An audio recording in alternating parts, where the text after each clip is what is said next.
Hello and welcome to the Madras Medai Podcast.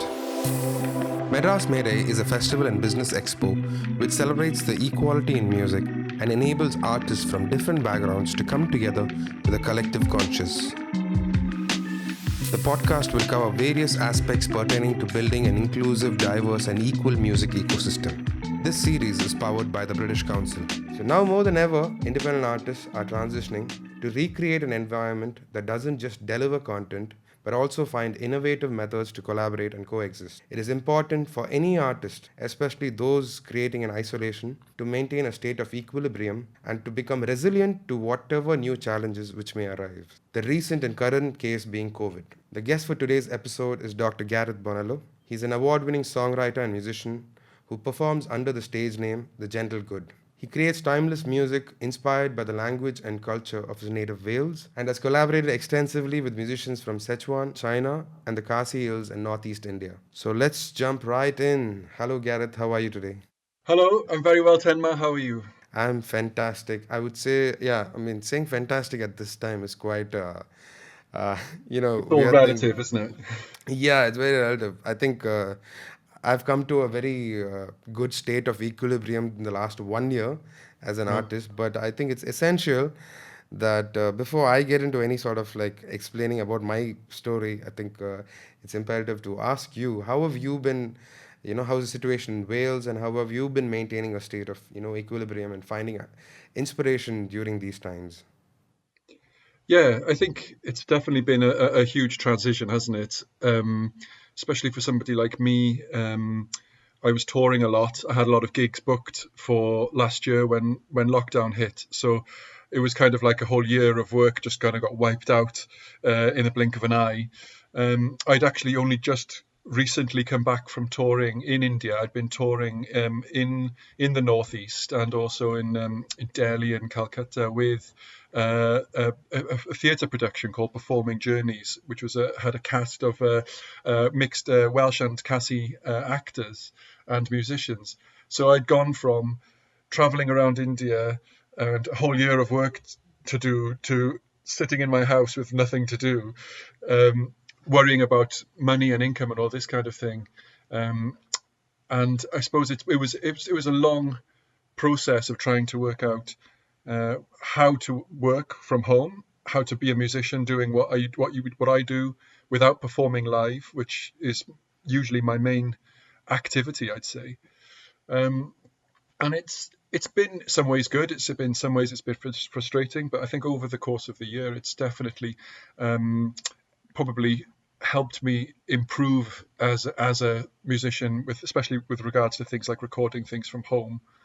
And it's been a chance to take stock, I think, as well, to stop back from the touring and stop back from performing and collaborating, and just think about what is it I want to carry on doing and what do I want to say as a musician and as an artist. That state of uncertainty only gets you into a very difficult and a different creative atmosphere. And here in India, as you would have seen, there is no structured music ecosystem per se, an independent music ecosystem. And since we're talking about that, how do you create first an ecosystem? Because I've seen your interviews where you've spoken about how go to an ecosystem which you can work with and build your life around. Not I'm sort of like paraphrasing, but something along those lines. And how Mhm. do you get into a system, or how do you create a system for yourself? Yeah, I think for me it's always been about building relationships with people, you know. I think you have to know get to know people. I think you can't just kind of, I think the industry works on two levels. It works on the impersonal level, which is usually at the higher end, where people can just have a strictly business relationship. And they say, can you book my band? They will make lots of money for your venue or for your promotions agency and this kind of thing. And that's possible at a certain level. But I think for a lot of independent artists, that kind of level is beyond reach. But what independent artists are better at, and what independent artists can do, is connect the community that they're from with other communities of like-minded independent artists elsewhere in the world. Because even though you're from different places in the world and lots of different cultural and social differences as well, you're probably trying to do the same thing, which is trying to share your music or share your art with other cultures as well as your own. And I found that by getting to know people. So you mentioned Sichuan. I was I stayed in the city of Chengdu for almost 2 months while I was working on the project there, which was actually quite a short period of time. But it was long enough for me to really get to know some musicians there and to get to know some of the people involved in the theatre company that I was working with. The Khasi Hills, on the other hand, I've been going back and forth to the Khasi Hills continuously for the past 4 years. And I have a really strong relationship with many different artists and individuals there. And as a result of that, artists from the Khasi Hills have come to Wales and have been touring here. I've been over there and we've toured, and that relationship is still building. And it's like a slow burner. These kind of things take a lot of time. But I think that if you do give it that time, ultimately, the work you produce is more rewarding, it's more personal, and it's connected to those two cultures that you're linking, or to the variety of cultures that you're linking. So, personally, I've been very lucky in Cardiff, which when I first started performing was a very vibrant music scene. Lots of really good support from local promoters who are putting on gigs, often at a risk to themselves because attendances at gigs can be low and it's a financial risk. Local labels, I work with a local artists collective called the Bubble Wrap Collective, and they help me to release records. They help me with things like press and design of artwork and posters and a lot of other things that as an independent artist, otherwise I would have to do myself and would take up even more of my time. And through them, then, I've met many other artists. So there's a little kind of small little ecosystem of artists working in Cardiff that then fans out to the whole of the rest of Wales. And then that eventually fans out to other parts of the world because artists from this collective are traveling around. And I think it's not as glamorous as the kind of higher end rock star touring, but it's actually, I think it's much more an in-depth conversation and collaboration between cultures. And actually, I find the work that these kind of collaborations produce a lot more interesting. Let's get into how was your experience, like just building through this time. What are the methods of resilience you had to, have? Yes, I think, certainly I've had to learn lots about home recording. That's been a big thing that I just had to do in general. So I think, in general, when times change, you do have to usually educate yourself, learn new skills in order to adapt to the change if you don't already have those skills. In terms of, I was fortunate that I had 2 collaborations ongoing in India when COVID struck, and I managed to sort of shift them online.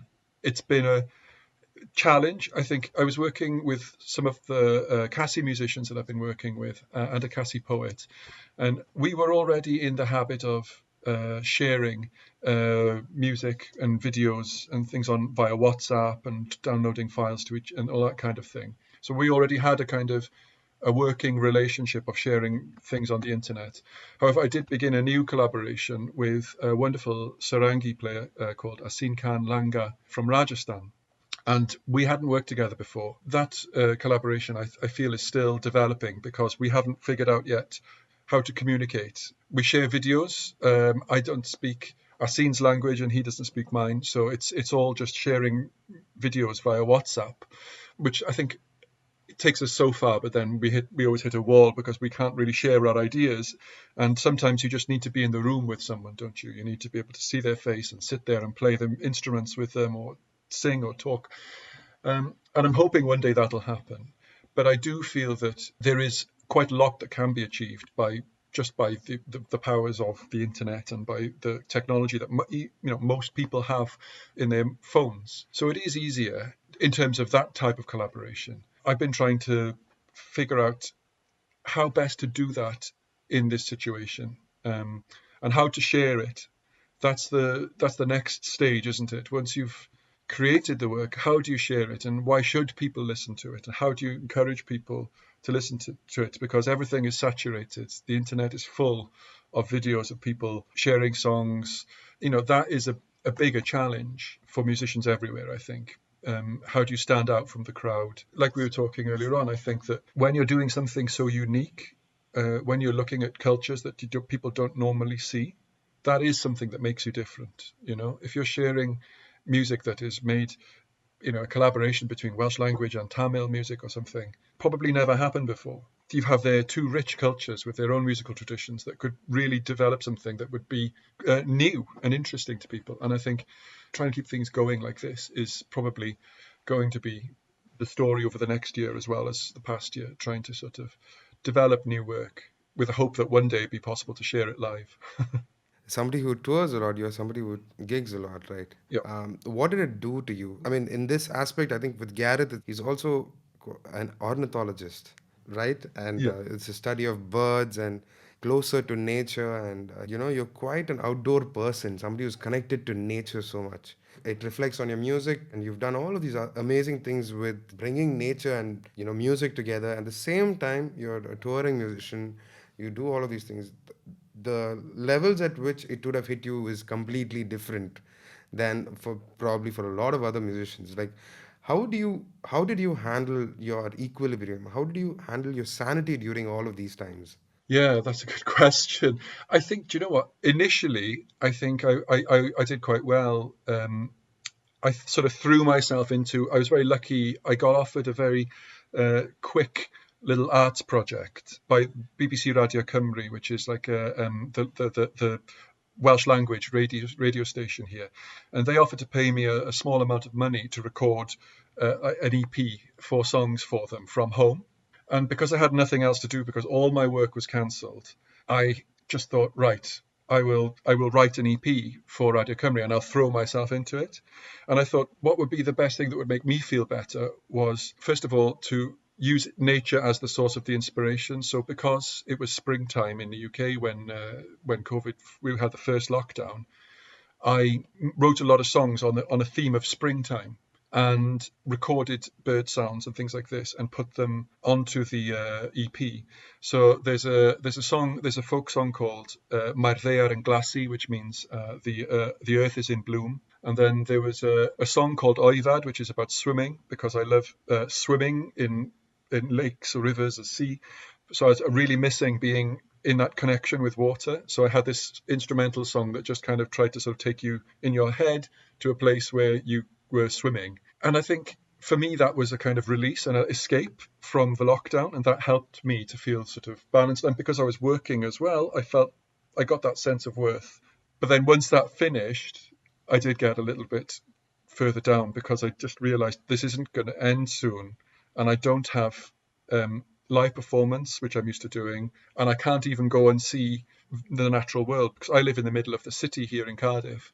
And we had a 5-mile radius lockdown. So, and you weren't allowed to drive anywhere. I still can't at the moment go further than a few miles from my house. So, I've done a lot of walking around Cardiff, but I miss the nature that is so inspiring to me.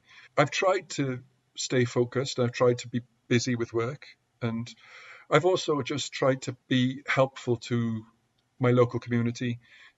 So I volunteer. There's a centre in the middle of town. It provides support for refugees and asylum seekers in the city. So I volunteer there. Once every fortnight, I work in the kitchen, helping prepare food and cleaning and things like this. Just because I'm lucky, really. I'm working from home. I'm a musician.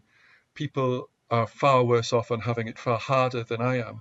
I think it's helped my mental health to remember that and to actually see if I can contribute to the community and help make people's lives easier who are having a much harder time than me. It helps me to get a sense of perspective, I think. I mean, all of this, helping and, supporting the local communities, did it impact your work much later? I know whether you would agree with me on this. Usually, the other things around music inspires the songs you write. Was there any creative change? Yeah, I think so. It's been slow and ongoing. I think, like I said earlier on, I think I've certainly been thinking more about what I do. What is it that I want to do? What is it that I want to say? And I think certainly my approach has changed. I've decided, for instance, to focus a lot more on my own solo performances. Quite often in my records, I tend to collaborate with a lot of people and bring in lots of musicians. And in a way, sometimes I use it to hide behind other musicians because of my own insecurities as a performer. So I've decided that actually I should be trying to be more confident as a performer, as a solo performer myself. And so my latest work, I've been trying to just really develop pieces that on the guitar particularly, and also on the cello, which is another instrument that I play, reflect just me at my sort of most stripped back, because I think there's a rawness and an emotion to that sort of performance, and actually I'm excited about sharing that with other people. So definitely that approach has changed. But I think it's been hard to find inspiration in general, just because, like you mentioned, you need the experiences of other people's company, the conversations that you have, and also the outside stimuli, seeing nature, things like this. I particularly need that in order to write new songs. And so I've definitely struggled with composing new material over the lockdown periods. I'd say that I've been quite slow. I feel I've been good at. I do a lot of rearrangements of folk songs and things like this, and I found that has been fine. But actually finding that spark of inspiration has been difficult, and I think that's just because of the situation, the sort of the oppressive nature of being inside the same four walls all the time. I don't know. Have you found it the same? I've found it quite difficult because the thing is, I sort of live in isolation. This pandemic was pretty much like all my life has been. It's just been. So I've been living alone. My studio, my house. I mean, everything is just in the same place. I have a small library where I read. But I think it's for me meeting new people always helps. Not just dating. It's also just probably a new business associate or just anybody.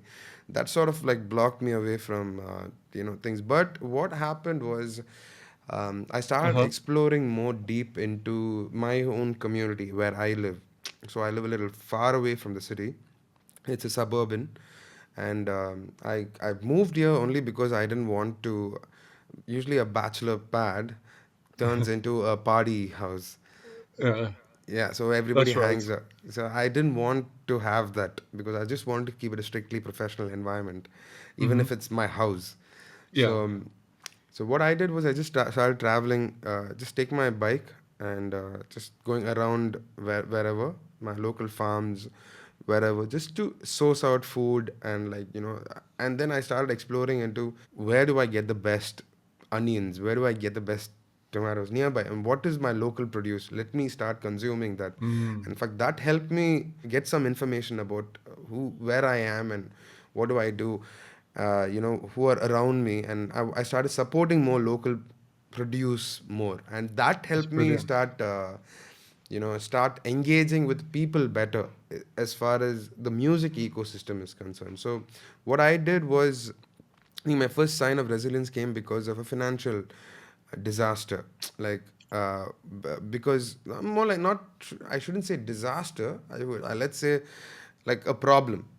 So what I had to do was everything. All my channels of finances got cut. Financial streams got cut, and so what I did was I started creating a barter system within Mm. the musician fraternity. I was like, we don't have a structured system. I spoke to a lot of artists, not just musicians, visual artists, and writers and everybody. I just said like, I'll make music for you, in exchange for something. I Yes. released a single last year. It's probably one of my most famous singles as a solo act. It's a tribute to Bob Marley. I worked with a visual artist who his name is Kamal, and I worked with him in exchange. I did music for one of his videos. He did the video. He's an animator, an artist, so he did Hmm. the video for my song, and it Hmm. worked both ways. And that was my first sort of project during the pandemic. And from then, I started doing barter systems, which helped me build that resilience over my finances, and Hmm. it started progressing, and to a point where, in fact, that's what I. Every time I get on a podcast or a panel, people ask me, "How have you been doing through the pandemic?" And I'll be like, "I've made more money in the pandemic than before pandemic." When all hell broke loose, I think every sort of survival instinct started working for me, every cell of my body. So Hmm. I think that's something which helped rebuild the ecosystem what we have today. And Yeah. now, in fact, the independent music scene in Tamil has exploded massively through various companies, and various and more artists have come in.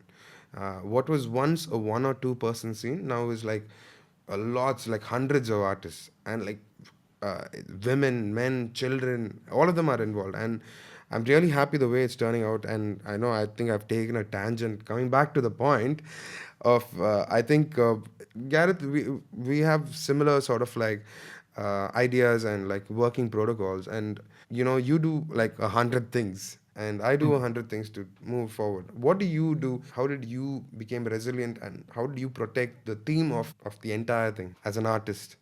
Regular communication for a start, even if you haven't got work. I think it's important to speak to, if you're working with other people, don't just speak to them when you've got some work on. Like, especially if you're trying to, because I also, especially in my local scene here in Cardiff, most of the independent musicians operate on a similar kind of barter system, so somebody will say to me, oh, I need some cellos on my record. Can you play some cello? And I'll be, yeah, sure. And then like 6 months later, I'll be like, oh, I really need someone to play pedal steel on my record. Can you do, that kind of thing happens all the time. And people share skills in design, in promotions and things like that. So certainly keeping in touch with your co-creators, your local community of artists and people and artisans and people who are making the food and all that kind of thing, like you mentioned, is really important. And I think, like I said, not just when there's work on, but in between the work, so that you are on good terms with everybody. I think that's really important. And I think trying then to support people if they're having a difficult time. So, being aware of other people's situation. As you mentioned, I think independent artists often struggle for money. Its cash flow isn't uh, easy, especially during the pandemic when touring has stopped. I would say most of my musician friends that were part-time or full-time musicians, most of their income would have been from touring. Um, so trying to help those people to adjust to their new life in the same way that I've been adjusting to my new life has been something that is definitely helped. I just think if you'll get through something so challenging as this all together, then you'll emerge stronger and you'll emerge closer, and you'll also have a better understanding of what you're capable of as a collective or as a group or as a community of artists. And it doesn't necessarily need a lot of money, because nobody has a lot of money in these times if you're an independent artist. The other thing that has been interesting, and I hope will make change, which is going off on a slightly different tangent, is in the UK. There's been a lot of discussion about the way that music is how money is made out of music and how people make money out of music, and how that's usually not the artists themselves that made the music. There's been campaign groups here trying to build pressure on government and industry to try to change the way that music royalties, for example, are paid, how streaming services don't really remunerate artists, because it was the pandemic that caused that. Because obviously suddenly the one reliable source of income that artists had in the UK, which was touring, is gone. And then there was nothing to replace it. So even though if you had millions of plays on Spotify, it didn't matter. That's not going to make you enough money to live on. And I think when a lot of artists realized that, they were like, this shouldn't be how it is.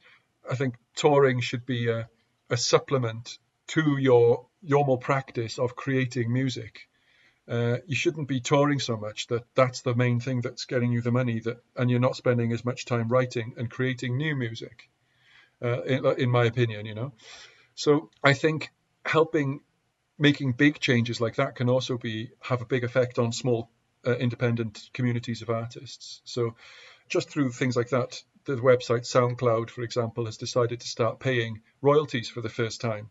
That's thanks to pressure. A lot of my friends have their tracks on SoundCloud, and they'll probably now be in a slightly financially better off position.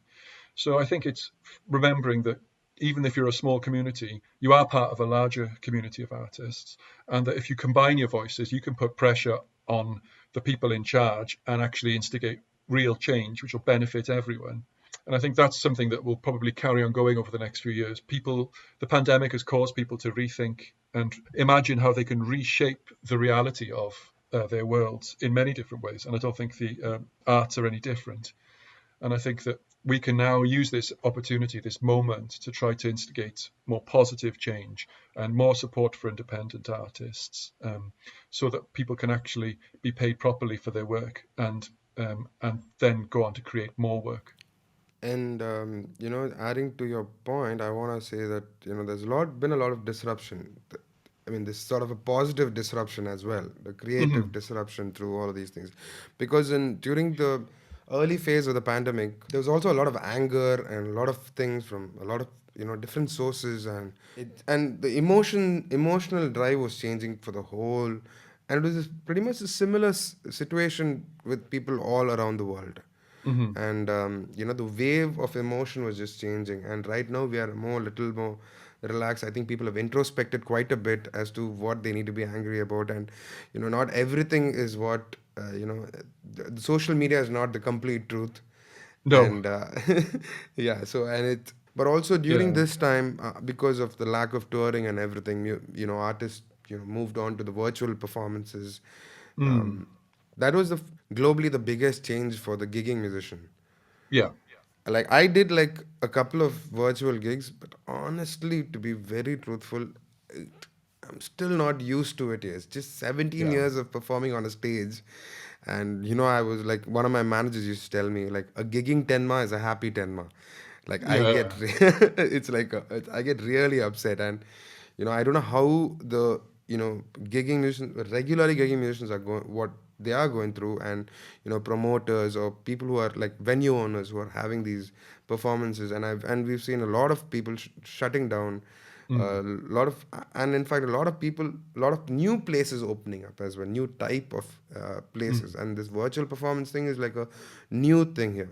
So what are the solutions? Let's think about what solutions do we see as an artist. How do we see this, and what else do we do to build, connect the dots, Mm. as where else, what else can we do? How do we deal with like virtual gigs? How do we deal with like everything, venues, and how do we support our venues and our promoters as well, and how the promoters can support us? Yeah. Yeah. I mean, I think that's really important, especially the venues. I think I agree with you on streaming gigs by the live gigs by the way, like it's okay, but it's just not the same. And I think that's what a lot of people have learned as well. Like if, the audiences watching, it's different, but it can't replace a live performance.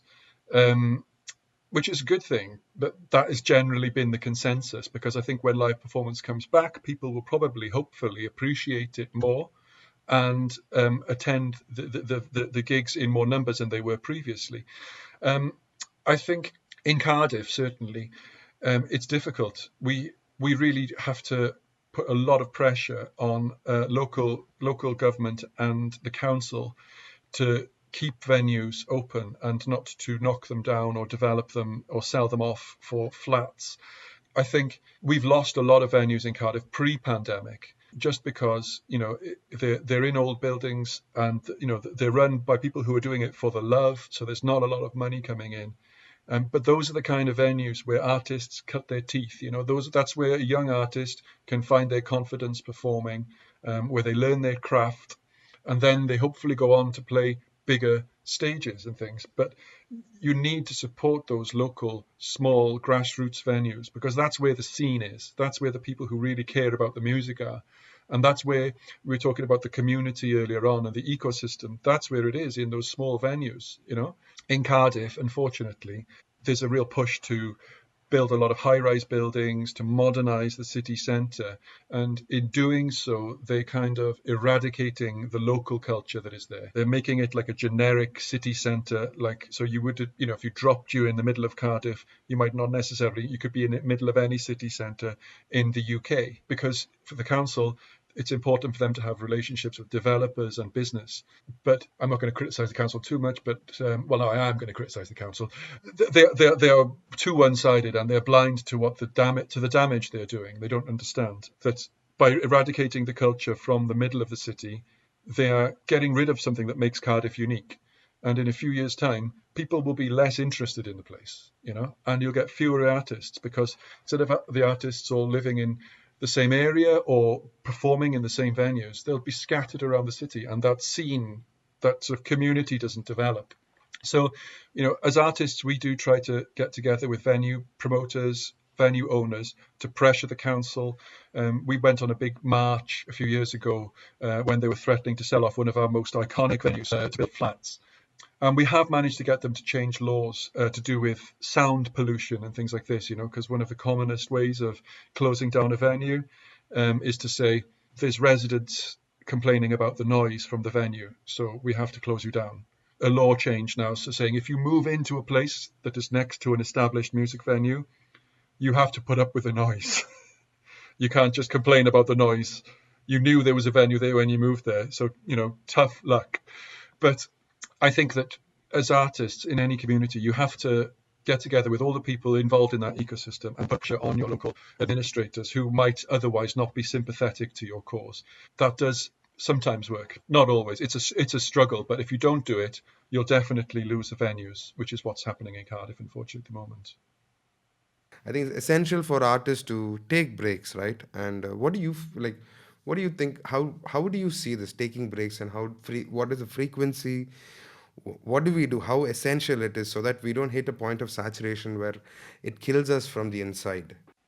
Yeah, I think it's definitely important to not do everything from a work perspective. I think especially as an artist, you can travel a lot through work, and then you can kid yourself that traveling around is also a break of some sort, but it's not, because you're working and you can completely have a burnout, especially nowadays with the internet and everything 24/7. You can put so much pressure on yourself to produce work, to produce, oh, I haven't done anything for a while, I should put a video up, or I should release a new song. And you can become very, very overworked, and you can, because it's all happening in your mind, you can become very, very down about it. And I think, yeah, suffer from a burnout. So for me, it's definitely always been about trying to connect to nature.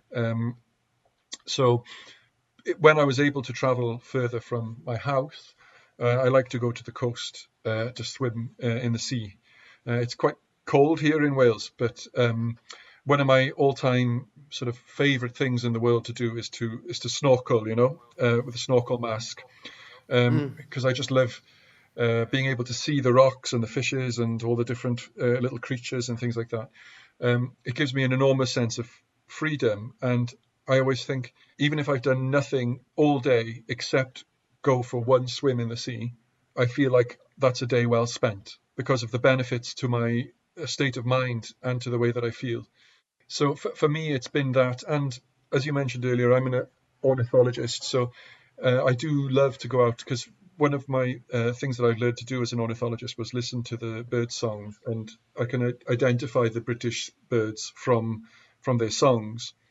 And so, especially at this time of year, it's always endlessly fascinating, because we have a lot of migratory birds that come from Europe, and they and from Africa as well. And they start coming around about March, and then they're arriving up until about June, and then they're all singing because they're all nesting.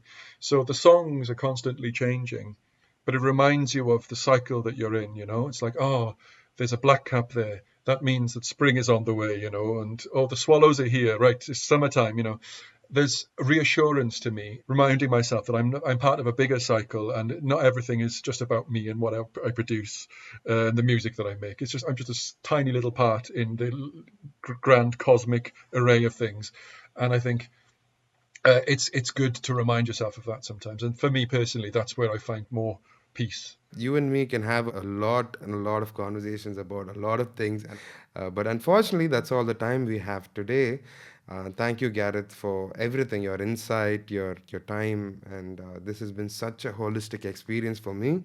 I hope a lot of artists realize that they are not alone during this, and whatever I'm finding so many similarities from where I come from what Gareth is doing. And we should realize that we are the citizens of this planet, and we had a planet shutdown, and we are all connected by so many different things. And I hope there's a lot of takeaway from this episode for you, and hope whoever is going through whatever, they can transition afresh, a new person, a new artist, or upgrade themselves. So this has been very, very good. And the next episode will be hosted by my colleague Tejas Nair, who goes by the name Sprike. We have an amazing lineup of guests who we're discussing about the business of the scene. And thank you for listening to today's episode, and I hope you had a great time. Thank you, Gareth.